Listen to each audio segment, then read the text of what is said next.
on the receiving end of a phone call from the school that goes a little bit something like this. Mrs. Jones, this is Miss Franklin at the principal's office, and the principal has little Johnny in his office right now because he blah, blah, blah, blah, blah. You fill in the blanks.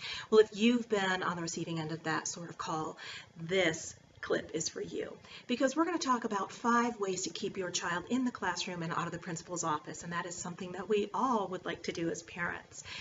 And so one of the first things we have to do is emotion coach our children. It's plain and simple, and it is something that will pay dividends for years to come when we're able to help our child calm their limbic system, calm their brain down, be able to settle in, sit and listen, and reduce impulsivity. Those are really, really important skills.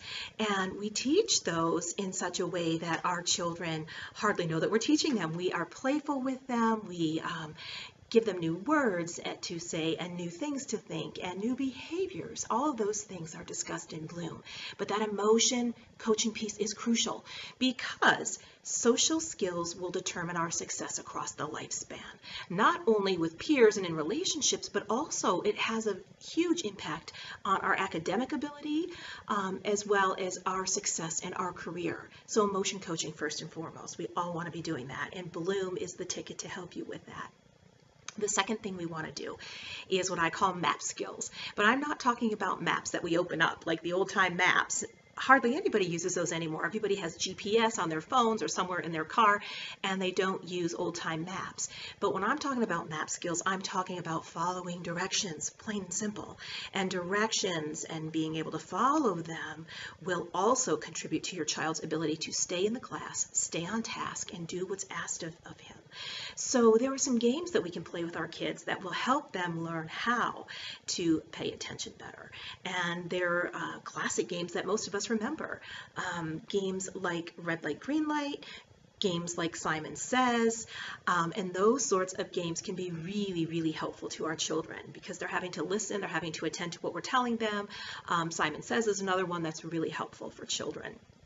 And the next thing we want to do is play detective. And playing detective means that we are doing a couple of things. We're looking to see if our child is getting enough sleep. And sleep is huge when it comes to our children's ability to perform well in school, to behave as we would like them to behave, and to behave in a way that is pro-social and helps them get their needs met and also helps them be successful.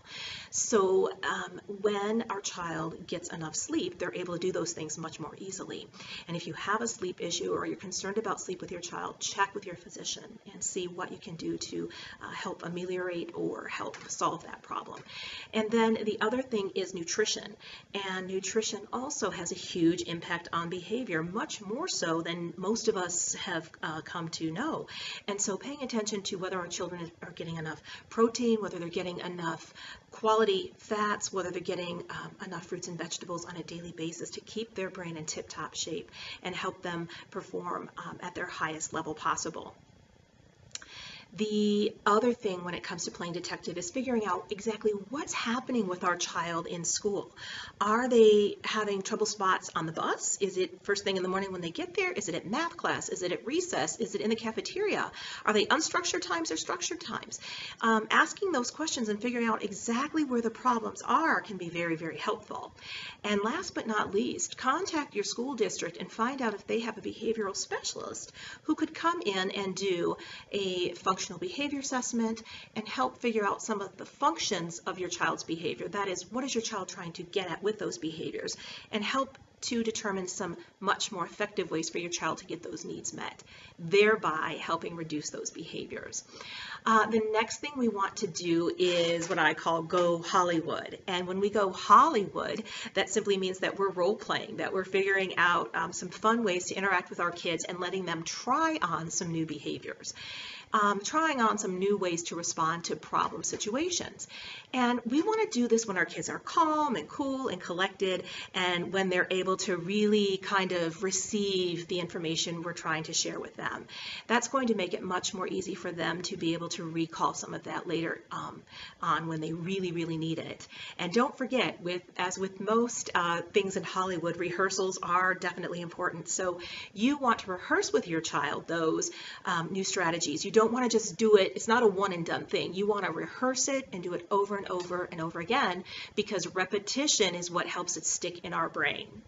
And then finally, we want to, if possible, and if we have tried all these other things and we're not getting much relief and our child's not getting much relief, we would want to request a meeting with the teacher and with administrators at the building so that we could build a very comprehensive plan and a very comprehensive approach as to how we're going to deal with some of these problem areas, problem behaviors, so that we can all work together and be on the same page to pull the child towards success.